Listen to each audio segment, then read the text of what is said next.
कक्षा 9 के सभी विद्यार्थियों का मेरे चैनल में हार्दिक स्वागत है। आज मैं उपस्थित हूँ आपकी संस्कृत पाठ्य पुस्तक पद्य पीयूषम का नवमा पाठा आरोग्य साधनानि लेकर, और इसमें 21 श्लोक दिए गए हैं आपके पूरे पाठ में। तो इनको मैंने 3 भागों में विभक्त किया है, अर्थात 3 भागों में बांटा है। एक भाग आपका हो चुका है जिसमें 7 श्लोक का अर्थ मैं आपको समझा चुकी हूँ। आज जो है वो अगले 7 और अर्थात 14 तक, और तीसरे अंक में आपको 14 यानी 15 से लेकर 21 तक प्राप्त होंगे।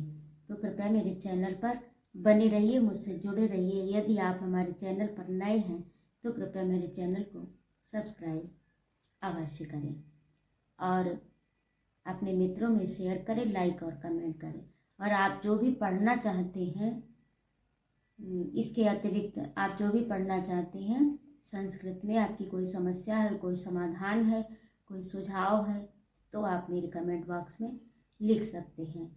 और वैसे कक्षा 3 से लेकर कक्षा 9 तो आपका भी चल ही रहा है।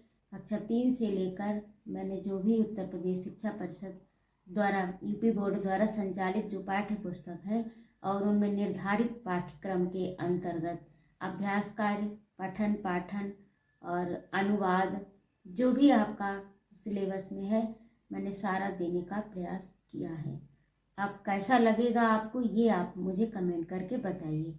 और यदि आप कुछ सुझाव देना चाहते हैं, कुछ कमी आपको लग रही हो, जैसे आप कुछ और चाहते हो, मेरे हिसाब से वो ना जा रहा हो, तो कृपया मुझे सुझाव अवश्य दें। आपके सुझाव का मेरे कमेंट बॉक्स में सादर स्वागत है। तो आप उन पीछे जो हमारे पाठ दिए हैं उन्हें भी देखिएगा, और आपके जो भाई बहन हो छोटे या मित्र हो उन्हें शेयर भी कीजिएगा। और आज का पाठ जो है, चलिए बिना विलंब किए मैं आज का पाठ प्रारंभ करती हूँ।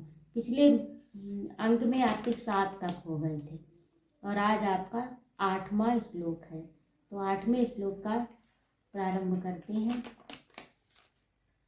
पहला है आपका शरीरोपचयः कांतिर्गात्राणां सुविभक्तता दीपाग्नित्वम् अनालस्यं स्थिरत्वं लाघवं मृजा।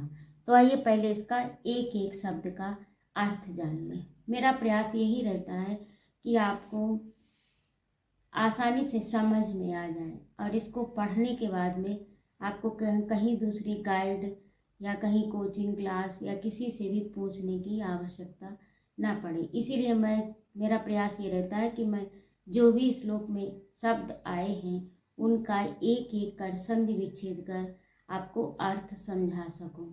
और इससे क्या होता है कि जब आप एक एक का अर्थ समझ लेते हैं तो फिर अपने आप वाक्य तो आप अपने आप बना ही लेंगे, और इससे आपका शब्दकोश भी बढ़ जाएगा और आगे की जो कक्षाएं होंगी उनमें पढ़ने में आपको आसानी भी रहेगी, क्योंकि आपके पास शब्दकोश होगा तो आप संस्कृत कि जो भी आगे का पाठ होगा उसको समझने में आसानी रहेगी। क्योंकि शब्दकोश जब आपके पास है, आपको अर्थ उसका पता है, तो फिर वाक्य तो बन ही जाएगा। तो आज का श्लोक जो है वो 8वां है। शरीर या मस जननम शरीरोपचयः यानी शरीर का विकास, कांति माने सुंदरता कांति माने सुंदरता यानी चमक, शरीर की चमक, गात्राणाम यानी शरीर, और सुविभक्तता यानी सु का अर्थ यहाँ पर होता है अच्छी तरह, और विभक्त यानी बांटना, अच्छी तरह से बटा हुआ यानी अच्छी तरह से विभक्त। दीप्ताग्नि त्वम अनालस्य, अब इसको अलग अलग करें। दीप्ताग्नि अनालस्य स्थिरत्वम यानी स्थिरता, लाघवम यानी फुर्ती, और मृजा का अर्थ होता है स्वच्छता।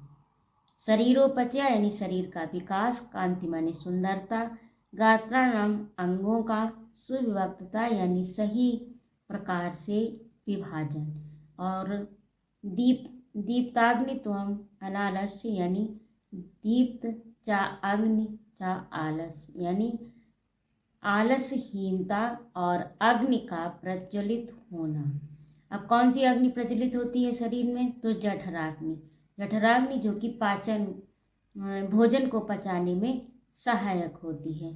तो ये सब लाभ जो है वो किससे मिलते हैं? व्यायाम से। तो यही इसके अगले श्लोक में बताया गया है। और लाघव का अर्थ होता है फुर्तीलापन, मृजा का अर्थ होता है स्वच्छता।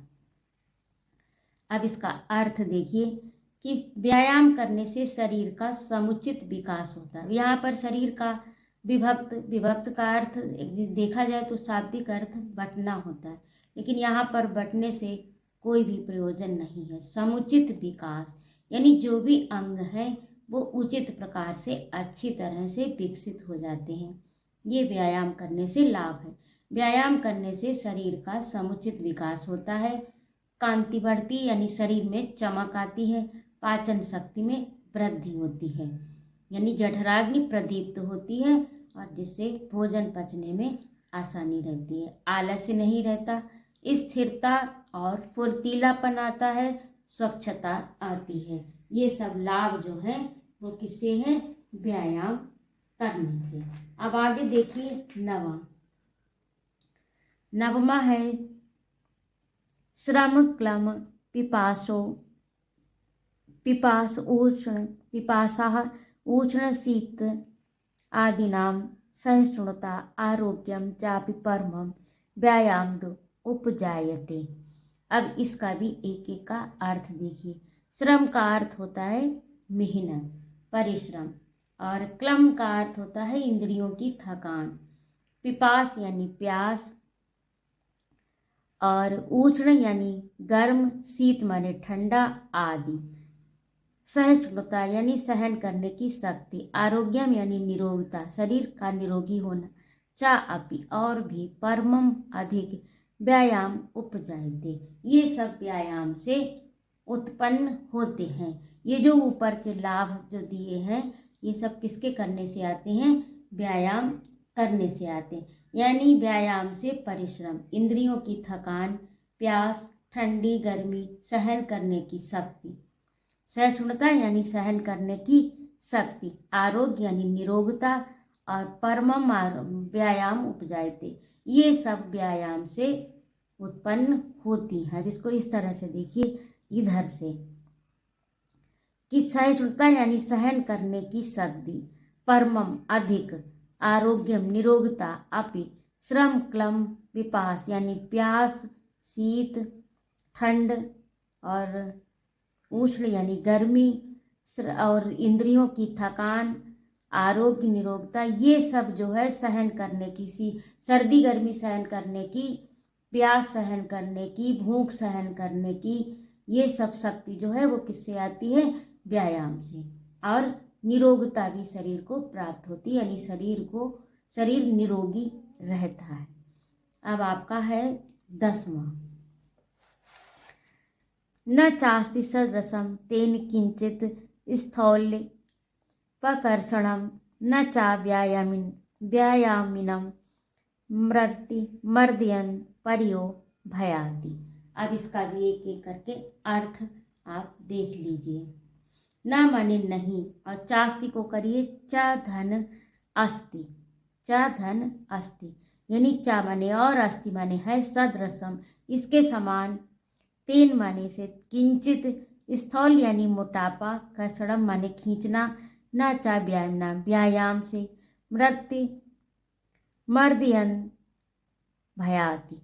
अब इसका एक एक का अर्थ देखिए। किंचित माने कोई भी, स्थौल्य माने मोटापा, कर्षण माने खींचने वाला, व्यायाम यानी व्यायाम करने वाले को, अर्दयन्ति यहाँ पर अर्दयन्ति होगा, तो अर्दयन्त यानी पीड़ित करते, अर्यो माने शत्रु, भयात माने भय से, यानी स्थूलता मोटापा को कम करने वाले साधनों में व्यायाम के समान कोई दूसरा साधन नहीं है। न चास्ति न है, सदृशम इसके समान कोई भी साधन, स्थौल यानी स्थूलता को कम यानी मोटापे को कम करने के लिए इसके बराबर कोई भी दूसरा साधन नहीं है। किसके बराबर?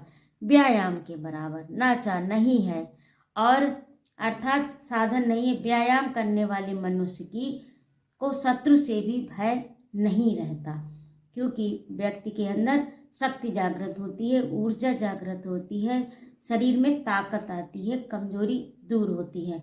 तो व्यायाम करने वाले मनुष्य को शत्रु से भय नहीं रहता, अर्थात व्यायाम स्थूलता को कम करके शत्रु के भय से भी मुक्ति दिलाती है। तो ये आपका 10वां हो गया। अब 11वां देखिए, न चैनम सहसाक्रम में जरा समधिरोहति स्त्री भवति मांसम च व्यायाम भी अविरतस्य ही। न माने नहीं, चैनम नहीं और नहीं, सहसाक्रम यानी सहसा को वाला करिए आक्रम यानी अचानक आक्रमण, जरा माने बुढ़ापा, समधिरोहित यानी सवार होता है, समधिरोहित, और स्त्री भवत यानी मजबूत होता है, मांसम चा और मांस, व्यायाम अविरत यानी व्यायाम में, अविरत माने रत माने लगे हुए, व्यायाम में लगे, अर्थात व्यायाम में लगे रहने से जरा बुढ़ापा अचानक आक्रमण नहीं करता, अचानक आक्रमण नहीं करता तथा शरीर का मांस मजबूत और स्थिर होता है। सहसा ये बुढ़ापा जो है अचानक आक्रमण नहीं करता, क्योंकि शरीर में चमक रहती है। व्यायाम करने से इंद्रियों में, मांस में, मांस मज्जा ये सब उचित ढंग से कार्य करते हैं। सभी इंद्रियां जब सक्रिय रहती हैं तो बुढ़ापा देर से आता, अचानक आक्रमण नहीं करता। स्त्री भवत स्थिरता आती है, मांसम यानी मांस में स्थिरता आती है, च व्यायाम अविरत यानी व्यायाम में लगे हुए व्यक्ति के शरीर में, मांस में स्थिरता आती है और अचानक से सहसा बुढ़ापा आक्रमण नहीं कर पाता और शरीर मजबूत होता है, स्थिर होता है, दृढ़ होता है। तो ये आपका था 11वां। अब आप 12वां देखिए। 12वें में आपका है शब्दार्थ। व्यायाम छोड़ो, गात्रस्य पद व्याव उर्वितस्य चा व्याध्यो नो सर्पंति सिंगम क्षुद्र मृगा इव।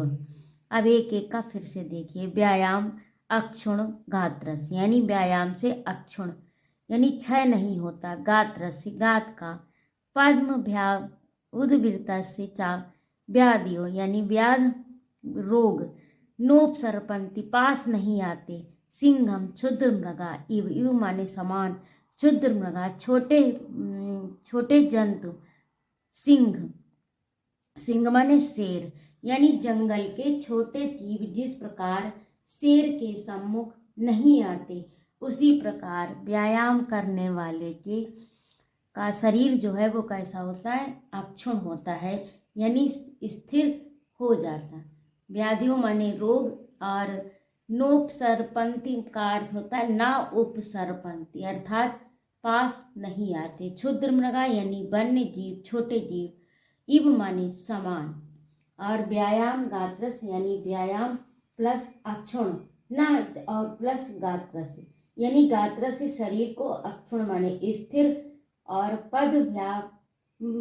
पदभ्याम उपवर्तित तस्य यानी पदभ्याम उद्वर्तित तस्य उबटन करने से यानी मर्दन करने से, पैरों से दबाने से। यहाँ पर इसका यही अर्थ हो। व्याधो माने रोग, नो सरपंती यानी ना उपसरपंती पास नहीं आते। तो इस प्रकार से व्यायाम करने वाले जिसका शरीर व्यायाम में स्थिर हो गया है, पैरों से मर्दन किया गया है, उसके पास रोग उसी प्रकार नहीं आते जिस प्रकार सिंह के पास जंगली जीव अर्थात वन्य जीव, छोटे वन्य जीव नहीं आते, जिसका शरीर व्यायाम से स्थिर हो गया है यानी मजबूत हो गया है, दृढ़ हो गया है। तो ये था आपका 12वां। अब देखिए 13वां।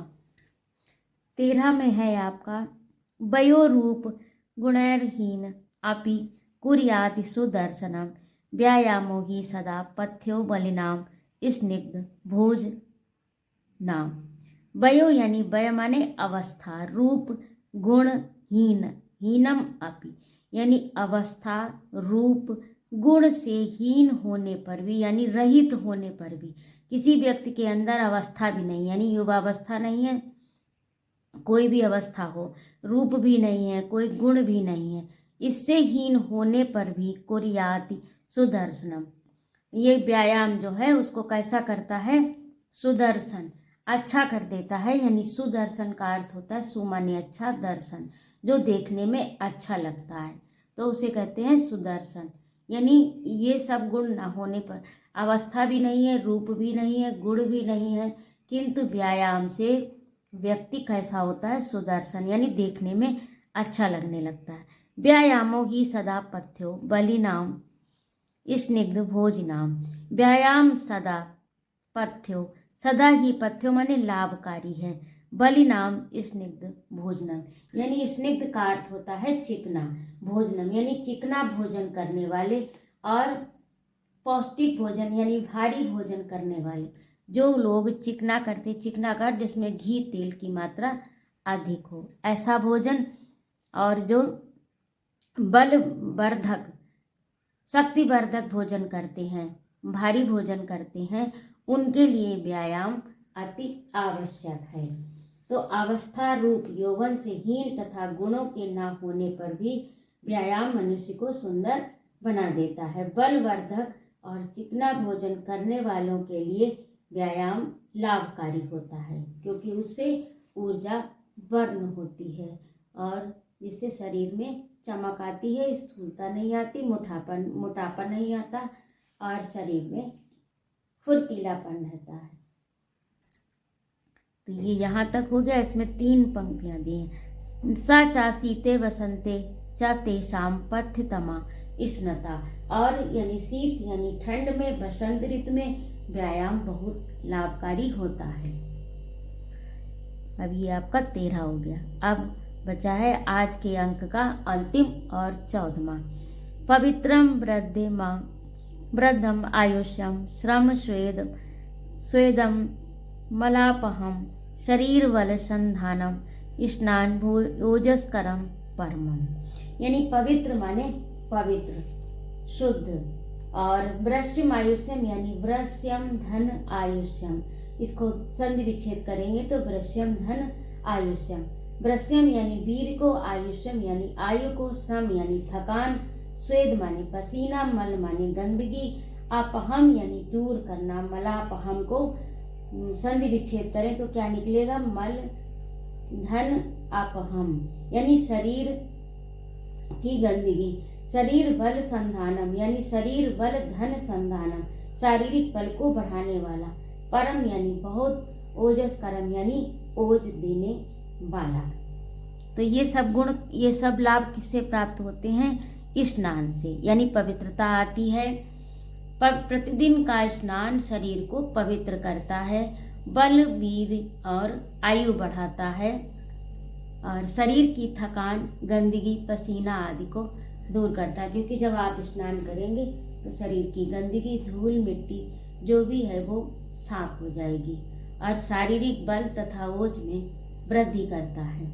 और जब प्रतिदिन स्नान होगा तो शरीर में चमक रहेगी, बल रहेगा, और ओज में भी वृद्धि करता है, यानी ओज पराक्रम में भी वृद्धि करता है, अर्थात शरीर जो है वो कांतिमान हो जाता है, यानी चमक युक्त हो जाता है, रोगी जैसा नहीं लगता, स्वस्थ रहता है। तो इस प्रकार से ये आपके 14 पूरे हुए। आज का अंक यहीं पर समाप्त होता है। अगले अंक में मैं 15 से लेकर 21 तक आपका पूरा करूँगी। तो आज के लिए इतना ही। यदि आपको मेरा पढ़ाना अच्छा लगा हो तो कृपया मेरे चैनल को सब्सक्राइब अवश्य करें, लाइक और कमेंट करें। उपस्थित रहने के लिए बहुत बहुत धन्यवाद। आपका ये एक सहयोग मुझे बहुत बड़े महान संकट से उबार सकता है। प्लीज़ सब्सक्राइब अवश्य करें, मेरा सपोर्ट अवश्य करें। जय माँ भारती।